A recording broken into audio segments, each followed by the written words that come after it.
Fantastic. Good morning, good afternoon to everybody who's joined us. Thank you so much for taking the time to spend this time with us. I am Tracy Freeman. For those that I have not met, thrilled to have you on board the session today. So just to offer some context to the webinar that we're going to be hosting now. South Africa sat in second position for a couple of years, and we were very proud of the fact that we sat in second position as the top offshore CX destination. And that was with the Ryan Strategic Advisory CX Offshore Location survey that was being done. Our host today, Peter Ryan, is going to speak us through the methodology that's used for the actual survey. What I really appreciated about having the second position that we landed up in is that it's not an award or a survey that you can enter as a country. This is really up to the source markets. It's up to the clients for them to put their views and opinions forward about what are the top offshore destinations based on a number of factors. So the fact that organizations were seeing South Africa as an attractive offshore destination, we're exceptionally excited. And we were happy as a smaller offshore country to be reaching second position. We were really, really thrilled about that. So in 2021, when we actually landed up coming in as the top offshore destination globally, we were beyond ecstatic. What I did say, though, is that there's one thing chasing first, there's another thing retaining first.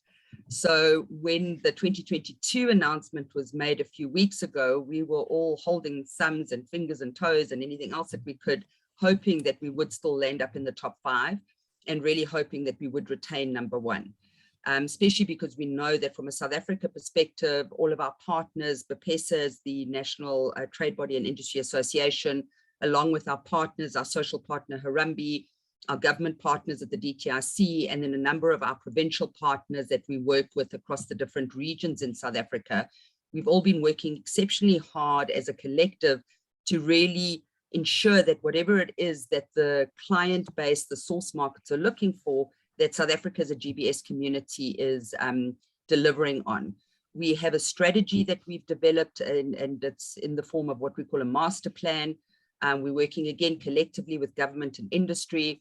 We have been identified as a priority sector in South Africa, which is exceptionally exciting for us. It really just opens up a lot of opportunities for the industry to really move forward. And the big focus for us as a sector is how do we help create youth job employment opportunities, considering that that really is the number 1 crisis item in the country at the moment, is our high unemployment rate. But we know we have phenomenal talent, and we know that the global business services sector and the BPO sector can easily employ a lot of these individuals and this amazing talent that we have.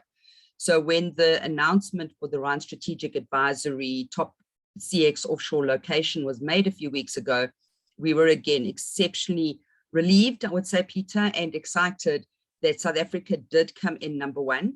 We are sharing that title this year with India, but we feel quite honored to be sharing it with one of the mature greats across the globe.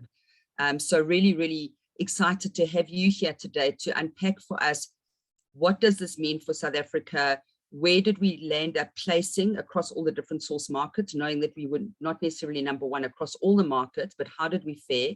And then in your view and opinion, what is it that South Africa can be doing differently, better, improving on what's already pretty good and just taking it to the next level to ensure that we pull out all the stops for 2022, really support all of those BPOs that are looking at the country and coming in, supporting the clients that are looking at South Africa, but then equally so, how do we make sure that we retain the position for 2023? So Peter, what I'm going to do is pass over to you now, and you can go off mute. There we go. And just for those of you that have not met Peter Ryan is the founder of Ryan Strategic Advisory.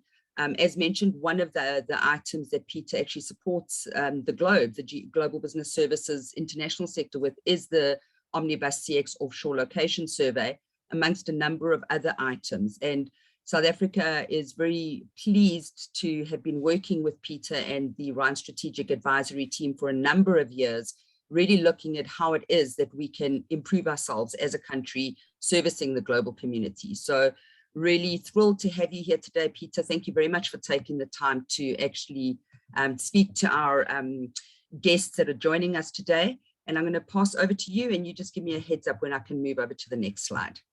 Thank you. Yeah, absolutely, Trace. Thank you very much for the very warm introduction. It's nice to see such a distinguished group of attendees today. I've been scanning the participants, and there's a lot of longtime friends. You notice I didn't say old friends, but longtime friends that are joining. And it's great to continue the conversation with the South African outsourcing space. A lot of exciting things going on. I prepared a presentation deck that I think will probably hit on some of the key themes that many of the attendees are going to be looking to find out about today. What I will do, as Trace mentioned, is take some questions at the end. So please, warm your queries up. Obviously, very happy to find out what you're thinking about the research, find out any questions you might want to pass on to me. So everything is on the table. Trace, I'll ask you just maybe to flip to the next slide.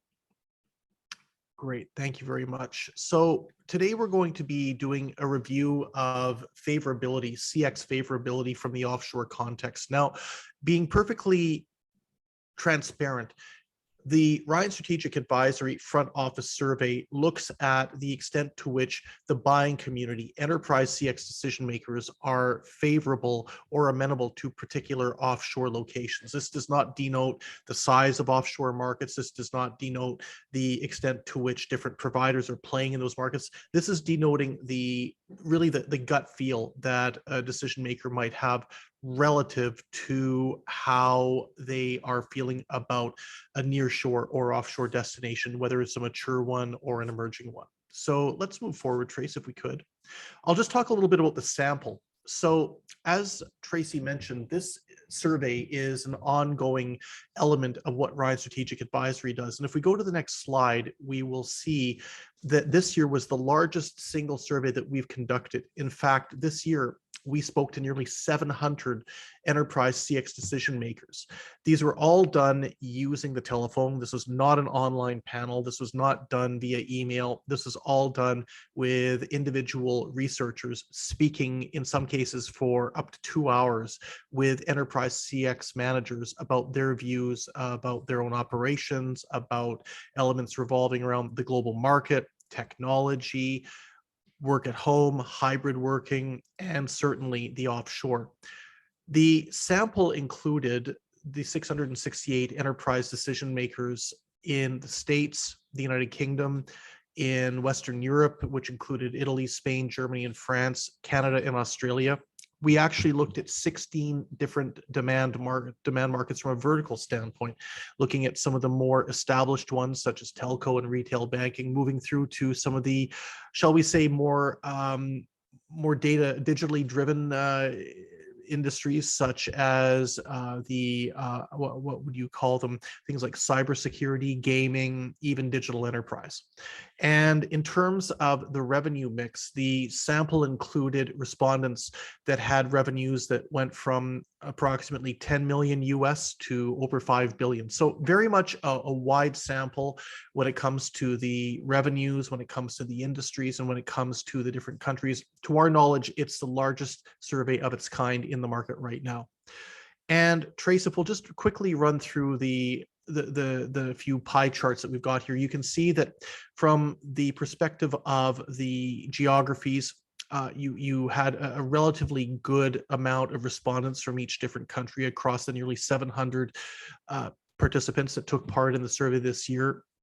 We tried to make sure that we got a relatively good sample on each one, and the same would go in regards to the different verticals. If we can go to the next slide.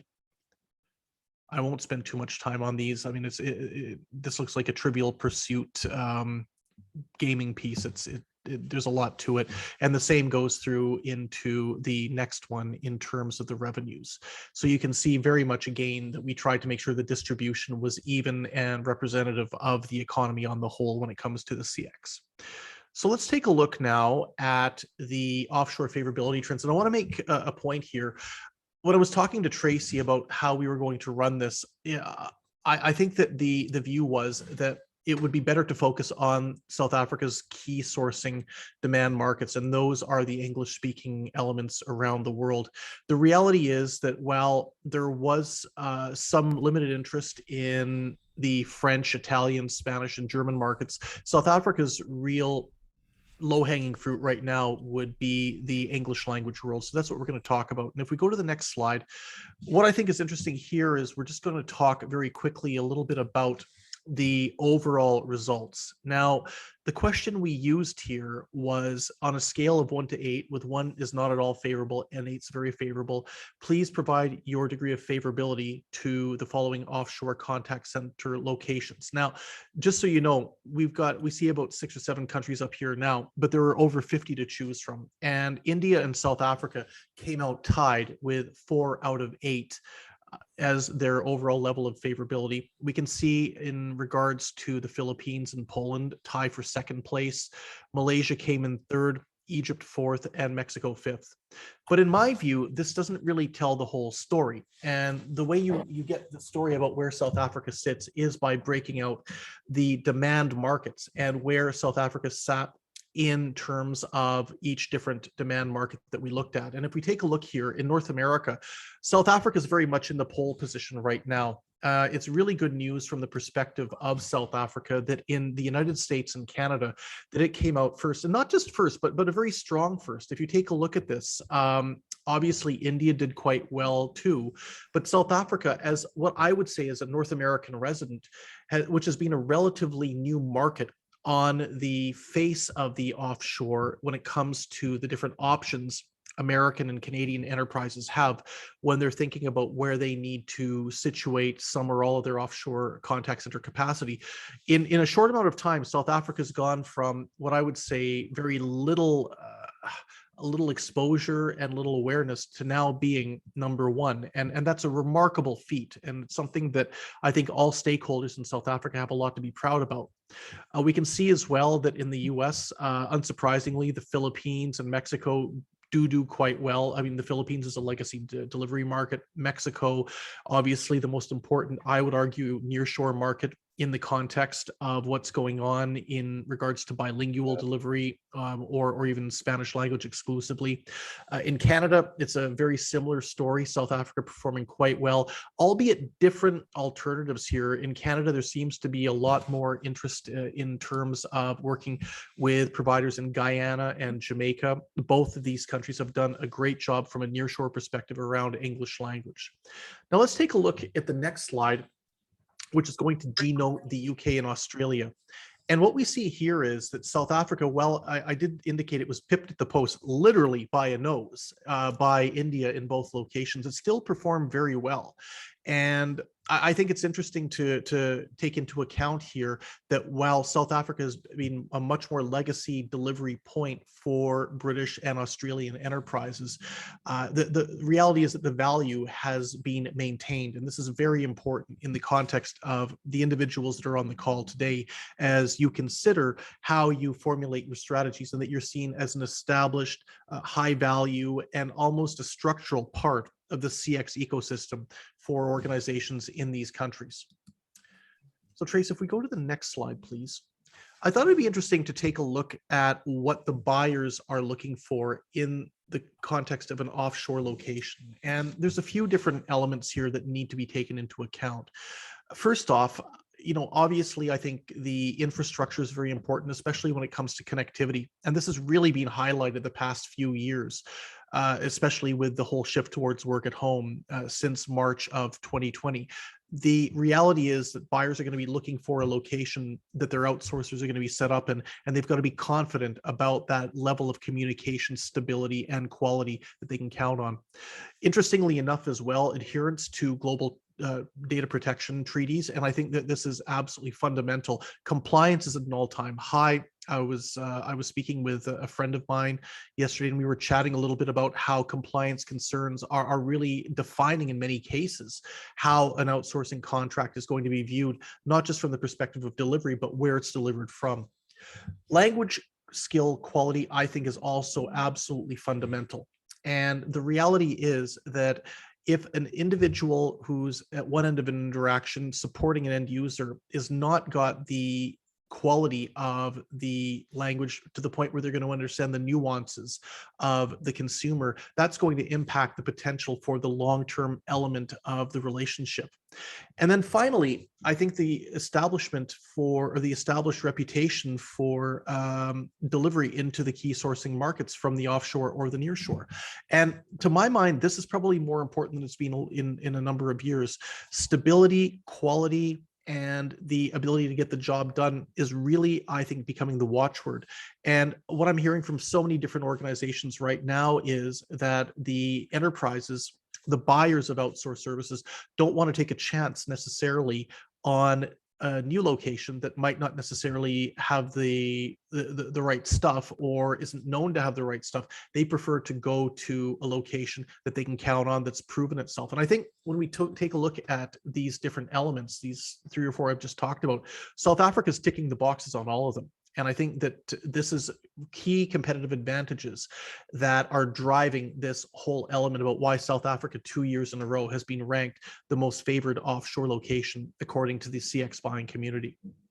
So just to round out the chat today, I want to talk a little bit about what's driving South Africa from a CX favorability standpoint. Now, we talked about some of it in the last slide, but there's a few other things. Number one, promotion. I don't think there's any other country that's been as aggressive the last few years, attending conferences, taking part in different industry events, and getting out in front of the buyers and talking about what it can do than South Africa. I really have not seen this level of engagement from any other national market when it comes to the CX community. And again, that referenceability, going back to what we were saying on the previous slide, an established reputation. Well, the references that South Africa has in terms of the brands that are being supported from South Africa, as well as the outsourcing community that's on the ground in South Africa, it's really second to none. I think also the accessibility that's improving a lot, especially from North America into South Africa, is really important. I mean, I remember a few years ago when I was just starting out as an analyst, to be able to fly from Canada to South Africa involved a 6-hour flight to London or Amsterdam, and then a 12-hour wait, and then another 12-hour flight. Now we can fly from the East Coast, and there's a number of different airlines that are flying in and out of South Africa, and that's improving, I think, the perception a lot. The fact that it's got a reputation not just as a cheap location, but a quality location is important. And that's really crucial, especially as more organizations are looking to migrate away from some of the different locations they might have been established in for some time, and they're looking for alternative spots from which CX work can be delivered.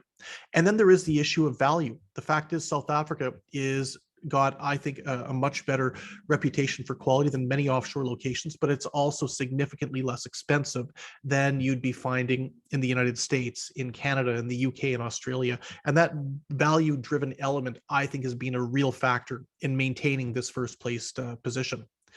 So let's go to the next slide and talk a little bit about what some of the potential obstacles might be for everybody who's on this call from South Africa operating an outsourcing delivery center that is targeting potential demand markets. Well, first of all, even though the accessibility is improving, the distance is not going away, and that's just a reality. Unfortunately, what we're finding in our research is that there's much more of an interest in looking for nearshore options amongst buyers as opposed to far shore ones. Part of this has to do with the pandemic and not wanting to spend excessive amount of time traveling. But we were picking this up before the pandemic started, that finding options that are closer to home certainly was more in the appetite of the buying community. Multilingualism is also an important factor. Now, the reality is, I know that there are some organizations in South Africa that can do a handful of French speakers, a handful of German speakers, a handful of Spanish speakers, but multilingual hubs are coming back in vogue, and we're seeing a real resurgence in this over the course of the last little while. And that's going to favor spots such as Lisbon. It's going to favor spots such as Warsaw. It's going to favor spots such as Cairo. Unfortunately, it will not favor cities in South Africa that don't necessarily have those large volumes of multilingual agents that you can find in North Africa or in parts of Europe. I would be remiss to say that the concerns about instability are also on the minds of a lot of individuals. And from the perspective of the from the perspective of what happened, the unfortunate incidents in South Africa last year, especially in Durban and Johannesburg, there is definitely, I think, some concern about the extent to which South Africa can be counted on from the perspective of public security, political and economic stability. And then there's infrastructure. And there is a lot of discussion about the load shedding, the rolling blackouts that are continually going on.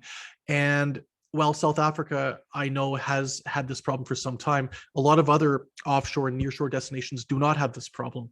And being able to count on the energy provider or the provision of electricity in a location is something that should be table stakes, and I think could end up coming to bite South Africa if it's not careful. There's worry about saturation, particularly around Cape Town. This is something that we do pick up anecdotally, considering that there's so many different providers that have been set up out there. And the emergence of new different offshore locations, whether it's in Africa, whether it's in Latin America, or in Central Europe. These are all elements that South Africa is going to need to compete against going into 2022 and 2023 if it's going to be able to maintain the first place, and if providers on this call are going to be able to continually maintain the contracts they have and win new ones. So Trace, I think that wraps it up from my perspective, and happy to take on any questions that might be on the minds of our participants today. It's always great to find out what people are thinking. So I would just point out that I've already come from a big boxing session this morning before I started work. I've had the stuffing knocked out of me, so I just ask everyone to be a little bit kind. I'm a bit tender right now. Fantastic, Peter. Thank you so much. Now, a lot of You're insight welcome. that you've raised there. So I don't think any big surprises for anybody on the call, but I am quite interested to see what questions are coming out from our audience. If there's any specific areas that they'd like us to drill into, either just raise your hand, pop it in the chat, and then we can kind of unpack that. Peter, just to ask there's a couple of things when it comes to the whole sort of skills space. So we're aware that there's a massive skill shortage in both the UK and the US for a number of reasons, not suggesting the skills aren't there, but the skills don't necessarily want to work in GBS and BPO. So we do know that there's a huge opportunity for any of the offshore locations where they have an abundance of talent and an abundance of skill. Is there anything specific that you're seeing from that perspective where South Africa could maybe communicate that in a different way to what we potentially are? I think that the stakeholders in South Africa are communicating quite well about the talent that you have on the ground and the willingness and the motivation of the talent.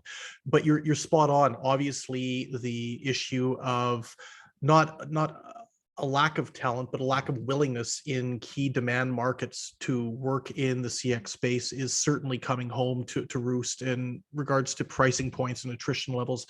I think what needs to be pointed out from providers in South Africa, as well as the industry bodies, is the key that you've got this abundance of talent, and that it's an abundance of talent that's motivated, that wants to get out and work, and that can drive the best outcomes possible. Yeah, thank you for that. And I mean, we take all of your points. We obviously love the positive attributes about South Africa, the areas of focus or areas that we need to drill into. We take those on board. I will, however, say that I know that there is this global narrative that there are certain areas that are heating up from a skills perspective, and maybe there's lack of skills. I do want to say that there are huge efforts that are being put in place in the regions. You mentioned Cape Town specifically from a perception of skills shortage, that the number of skills programs that are running in the Western Cape, both through BPSA, working with our partners at Harambee, working with a number of organizations on the ground, through our different skills programs that we're running there, and then through Cape BPO, there are an abundance of skills still available. What we're also seeing, though, that's quite exciting in all of the regions, Western Cape, KZN, Eastern Cape, and Gauteng, all inclusively, is that we're seeing organizations on this call and not on this call looking to actually spread their wings a little bit and move through to both into the townships themselves, so taking the jobs closer to the people so we can mitigate any of the travel challenges, transport challenges, but also looking at what we refer to as tier 2 locations. So we recently hosted what we call the 3-city tour, where we had a number of investors coming through to South Africa. We did a Yep. Cape Town, Durban, Joburg trip. And then immediately afterwards, there was more of a local community of global brands and local brands that joined us down in the Eastern Cape. And our colleagues hosted a 2-city tour there, both in East London and Gqeberha, previously known as East London, Port Elizabeth rather. And just the engagement with the domestic investors that went through, seeing an amazing abundance of ready-to-work, enthusiastic talent that is sitting in that region, really doesn't put any fear in me that we are running out of talent as a country. And we're seeing that organizations from a business continuity perspective and really just embracing GBS and the opportunities that South Africa has, where they may be spreading further out in the Western Cape or further out in KwaZulu-Natal, for example. So I know that that is the narrative that's out there, but I just want to actually sort of mitigate that and say that that should not be a concern, because you don't have to be in city center in order to be a successful BPO in South Africa. Got it. Yep. No, I think it's very good to bring that up. Fantastic. Excellent. Mark, please do. I'm going to ask you to unmute. You can unmute, I think, Mark. Hello, Peter. Hope you're Hi, well. Mark. Been a while since we've spoken. Thank you very much. Too long. I have a question. Absolutely. You may have covered in the first couple of minutes. I couldn't find the password, so I joined late. But I wanted to ask, in terms of Kenya and places like Rwanda, are they starting to sort of appear on the radar? I know there's a fair amount of delivery coming out of Kenya, and Rwanda recently hosted a bit of a roadshow, but are they becoming part of the discussion? They're starting to become part of the discussion. I would not say that they are a structural part of the discussion yet. And you're right, Kenya, there's a lot of great work that's happening there. I believe that there is more interest in Kenya than I've seen probably in the last 10, 15 years. They've had a few false starts, but it sounds like they've got the right traction and the right momentum that they need now to really develop an industry that's going to be long-term and sustainable. They've got many of the right ingredients in place. And I think the key here, Mark, for Kenya is referenceability, and looking at some of the names that are being supported from Kenya and the work that's going on in Kenya in regards to the different functions from outsourcing perspective, I think will really lend itself to making sure that this is a bigger part of the discussion moving forward. Now, you're right about Rwanda too. It really has come onto the scene a lot in the last little while. And you're right, a very successful trip was hosted that brought a number of influencers and potential investors into Kigali about 3 or 4 weeks ago. And we all probably saw many of the different pictures and the many different reports on LinkedIn. It sounds like it was a phenomenal trip, very successful. And everybody I spoke to came away with a very positive view of what can be done from Rwanda. Just to point out, interestingly enough, that when we did the breakouts for the individual demand markets for the Omnibus Survey this year, Rwanda actually tied for first place amongst French respondents. So I think the legacy French language capabilities that you can find in Rwanda, as well as some of the more proactive awareness the last little while, has certainly endeared itself to our participants that took part from France. Fantastic. Yeah, thanks very much for that question, Mark. Yeah, very good question. And Peter, before I hand over to the next question, I just wanted to also highlight, and it's a great point that Mark raises, we are seeing a number of organizations coming into South Africa, either clients that are looking at expanding their footprint into Africa as an untapped market to sell goods and services, and sort of trying to understand how best to engage with the African market. And do they do that from a north-south approach, basically going by a sort of an Egypt, Morocco, South Africa, east-west? Do they go Ghana, Nigeria, Kenya, Rwanda? But when it comes to the language component, what I'm also seeing coming through is that, and you correctly stated, South Africa has never sold ourselves as a multilingual destination. We do so. We've got pockets of language that do come at a surcharge, but we predominantly pitch and sell the English market for our international offshore clients and customers. However, with some of these brands looking at breaking into South Africa and Africa, they are asking more for the local languages. And South Africa being sort of a bit of a melting pot, we do have a number of languages from the African continent in South Africa itself. Both your sort of African French, your African Portuguese, as well as obviously the local indigenous languages. So we are seeing a little bit of that coming through, which is also quite an exciting opportunity. Yeah, very much so. And you know, that whole element about leveraging different parts of Africa, as I always like to say, there's sandwiched between South Africa and the Northern African tip, is probably one of the biggest elements that I've been tracking the last year or so. And it's good. I mean, there's been some false starts in different countries, as I mentioned before, but it strikes me that there's a lot more structural momentum to try and transform the economies of some of these different locations into more business service oriented ones, and targeting the type of growth in employment that's going to be long-term sustainable and value add. Absolutely. And just a little point on there, which I know is something that I'm watching quite carefully. I think everyone on the call will be well aware of the fact that South Africa has been engaged with impact sourcing from its infancy, and is actually a center of excellence and won the 2022 IOP Impact Sourcing Influencer Award. One of the things that I'm watching cautiously is making sure that South Africa is not seen as a talent pot where it becomes a race to the bottom and there is a push to reduce, where labor arbitrage isn't abused, basically.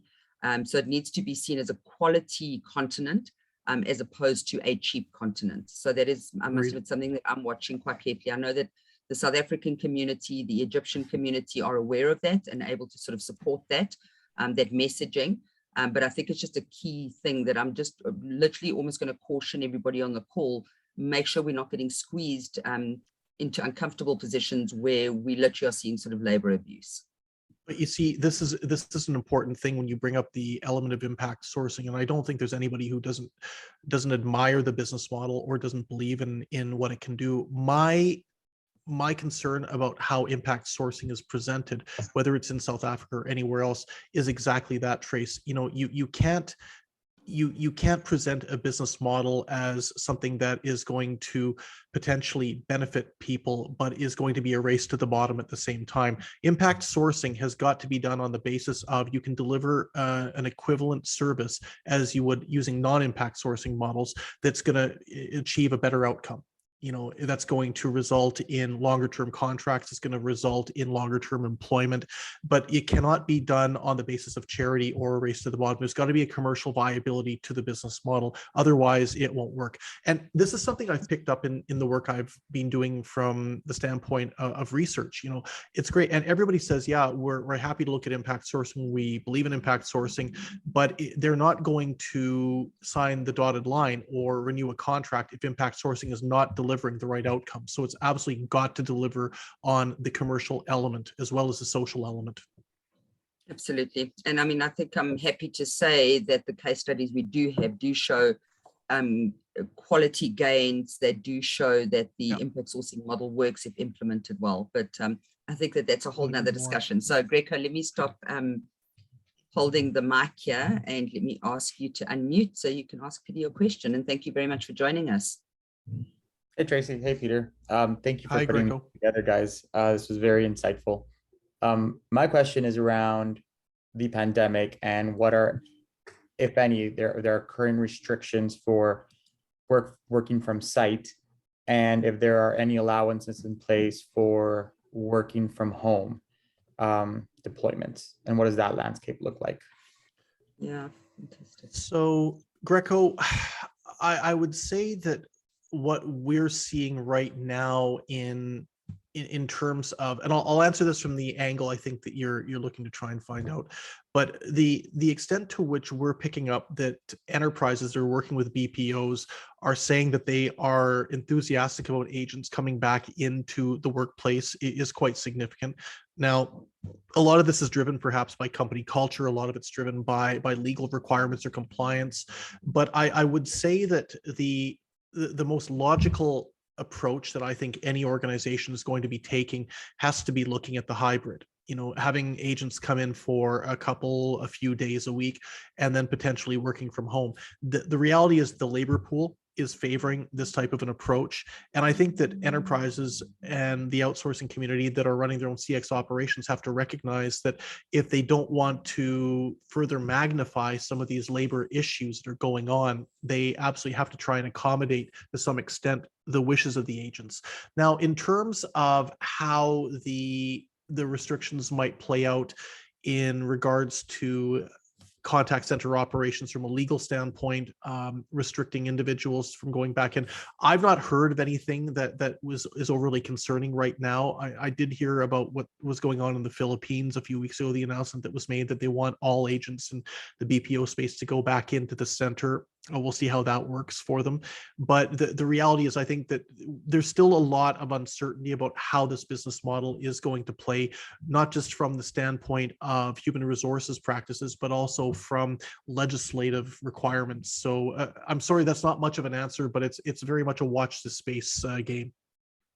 Yeah, and Pete, maybe if I can just add on to that from a South Africa specific question. So Greco, it's a great question, and South Africa is actually really proud of our sector and how the global business services sector, operators on this call, others not on this call, really banded together when lockdown initially happened. I will always admit that South Africa had the advantage of foresight because we went into lockdown. The pandemic hit South Africa, a couple of weeks later compared to some other countries. So we had the opportunity to literally see what was coming our way. But thankfully, because of the way industry collaborates in South Africa, working very closely with our social partners and with government, we lobbied very hard to keep our centers open, knowing that we had a social responsibility to both local as well as our international clients and customers, customers that, as we all know, were stranded overseas. They needed to speak to their airlines, their hotels, whatever the case may be. And many of those brands have been serviced out of South Africa. So working collectively together, what was agreed was that we would be allowed to, as a sector, be an essential services sector, work from site where operators could not set up work from home, or where there were compliance requirements that we needed to still be on site from a legalities perspective. But what we originally saw is that within literally 48 hours, we had about 80% of our workforce at home successfully deploying services. And there was quality services, even more quality being delivered from those that are at home, very grateful that they still had a work opportunity where others may have lost their jobs, in your restaurant and hospitality sector, etc. And what PPS has actually been doing with the Department of Trade, Industry and Competition is we have been surveying our industry on a weekly basis based on the protocols that our industry needed to implement to make sure that we kept a people first approach and made sure that our staff and agents were safe. So every single week since lockdown, industry has been reporting. We've actually just moved that through to a monthly reporting cycle now. So last week we were onto our 105th report, and what we've seen is a complete swing about. So now we have 70% back on site, 30% still working from home.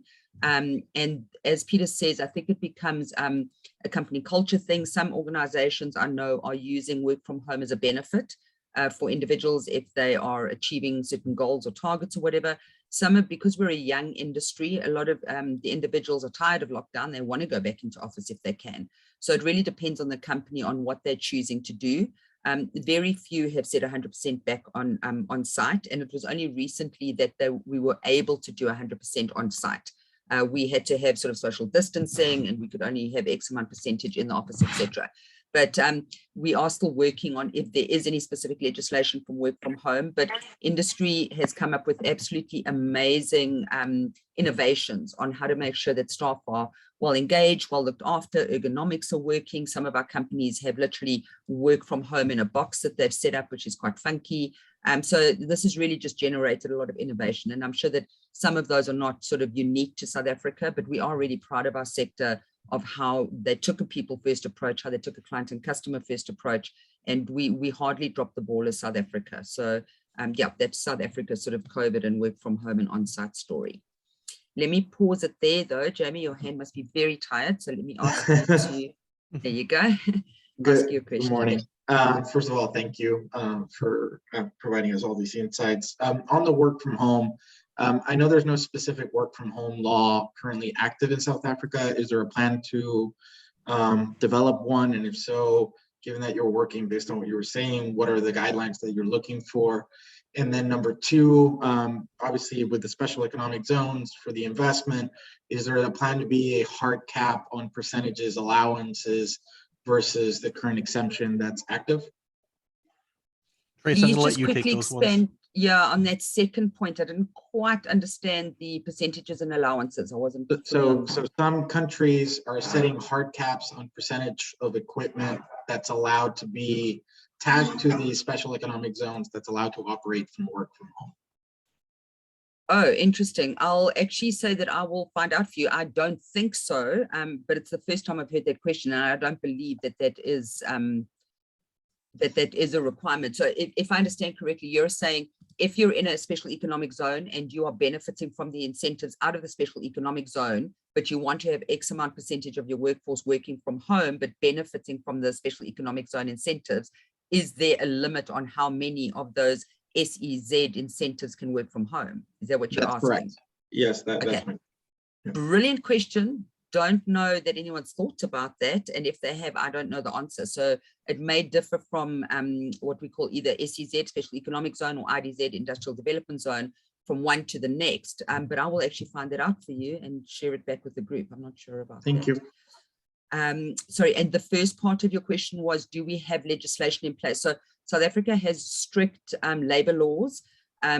Some of those will touch on the work from home aspect, but we have not defined a specific work from home regulation as yet.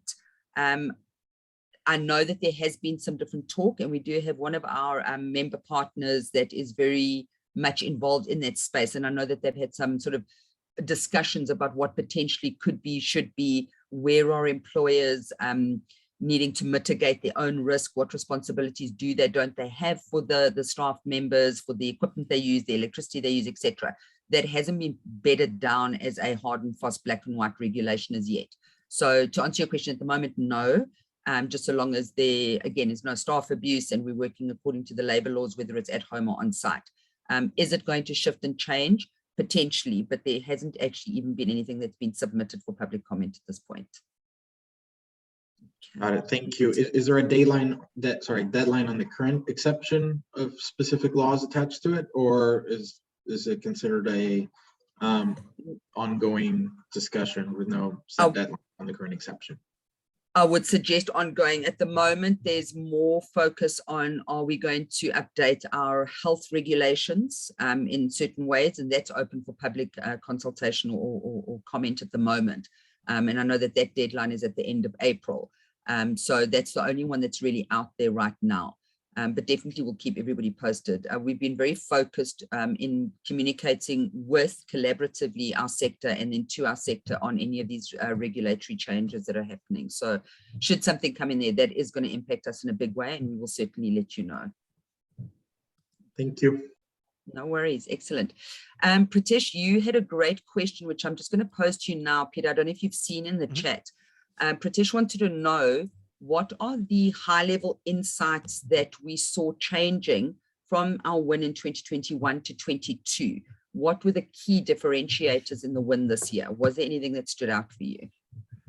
Well, what really stood out for me this year was the fact that I think South Africa had a bit of a Cinderella story. If we remember in 2021, not long after the results were presented, in which South Africa was the #1 destination in terms of favorability, there was that massive unrest that happened in a couple of different cities. Now, I, along with many other people, wondered if that was going to erode the position of South Africa going into 2022, and clearly it didn't.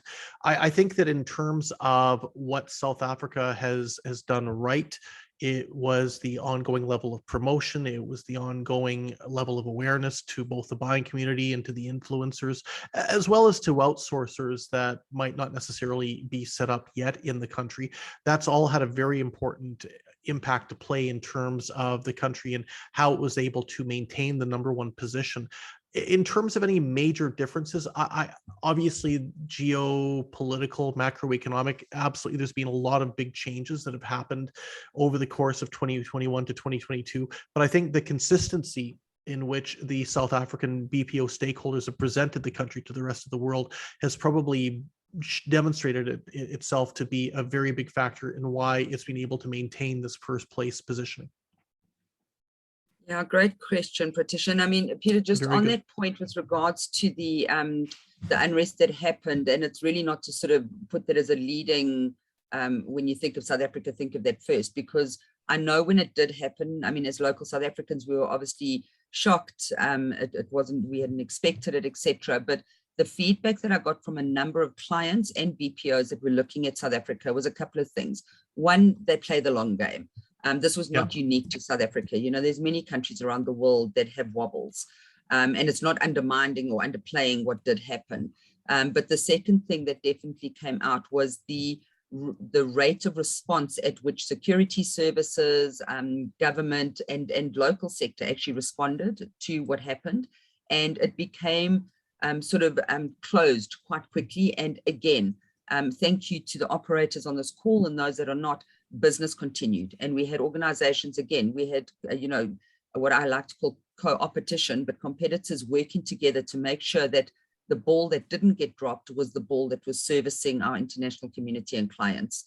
We're very well aware of the fact that a loss for one organization is a loss for many. So we worked well as a country together. So if that's one of the things that stood out, I think, again, I just wanted to say thank you to the community that actually had to deliver the services, the actual individuals and the operators. So, okay, I'm seeing lots of questions coming in, which I think everyone has view of. So I'm not sure who SK is.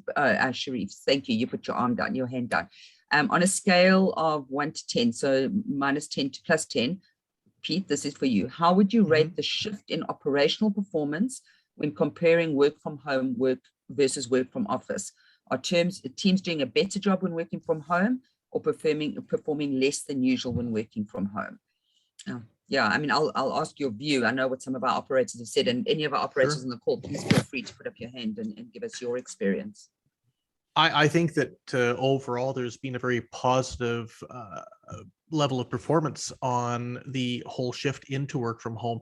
But let's be frank, work from home has been probably one of the more quality driven business models in CX for some time.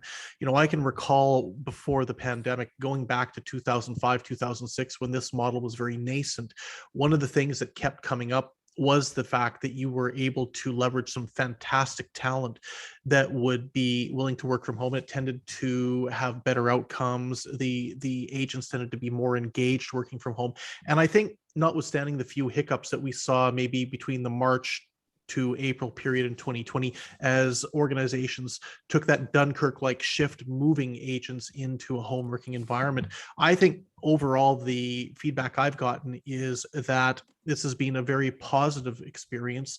All the research that we've done amongst enterprises is showing that for the most part, there's a great level of satisfaction with work from home.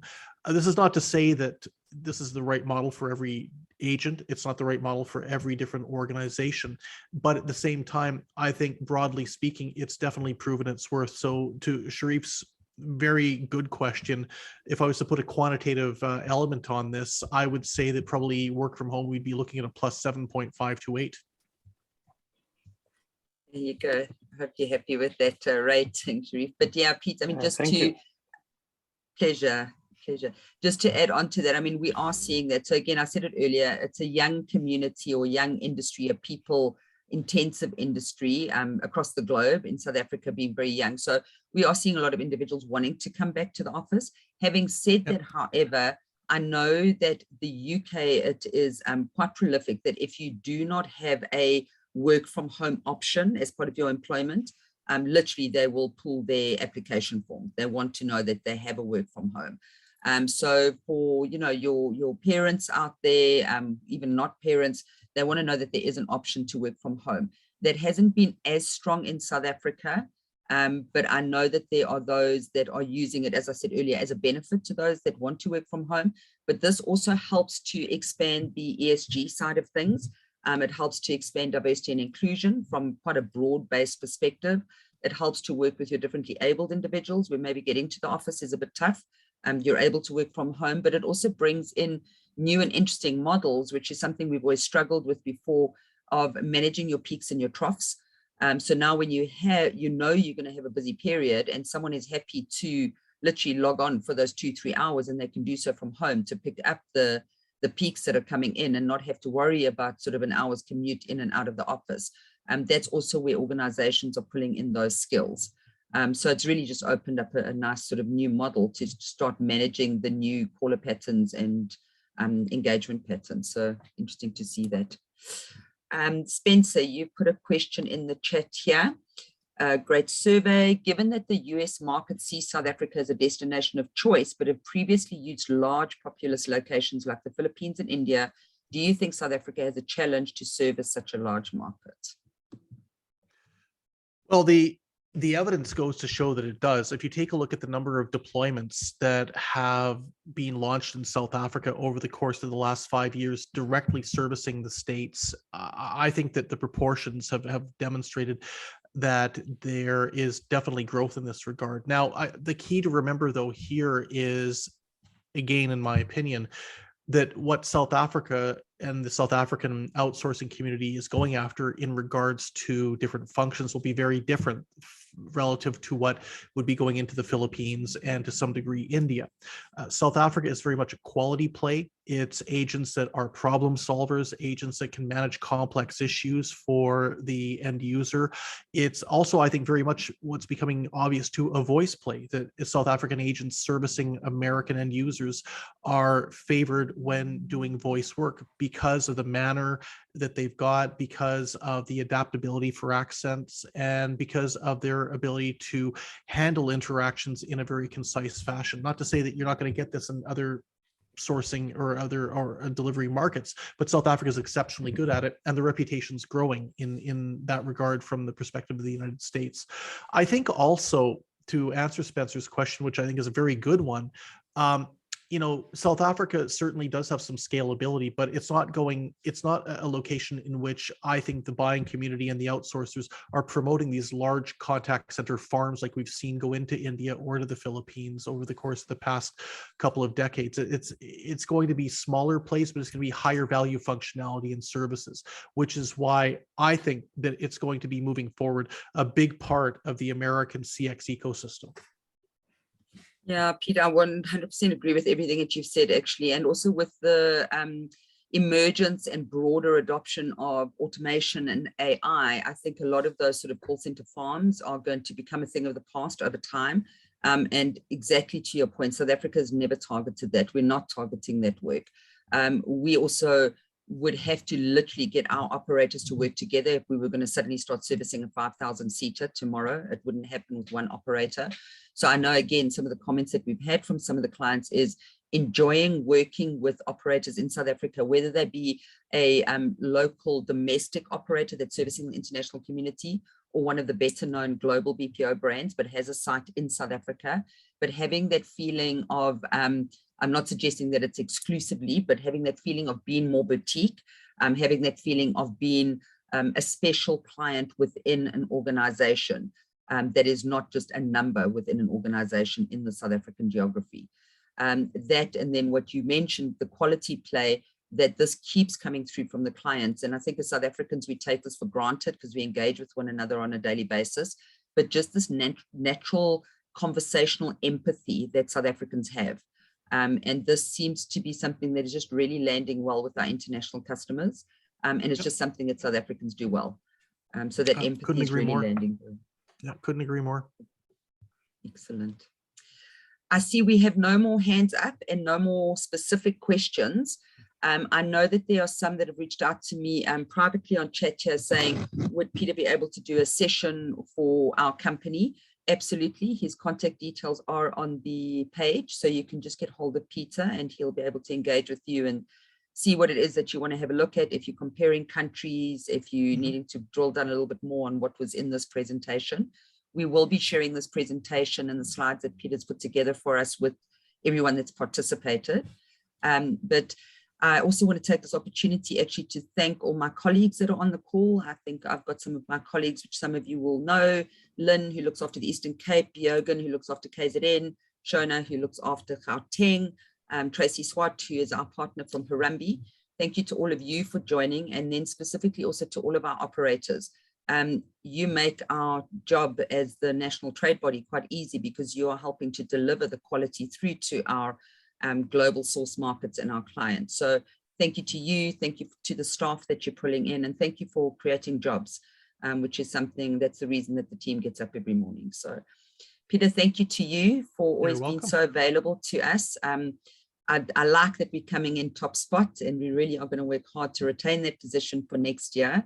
But it's always a pleasure to have your insights. They're exceptionally valuable, and we really do take to heart the learnings that get pulled out of the Omnibus Survey. So thank you very much for your time. Thanks for the opportunity. It's a pleasure. Thank you, Take care. everyone. Bye. Cheers.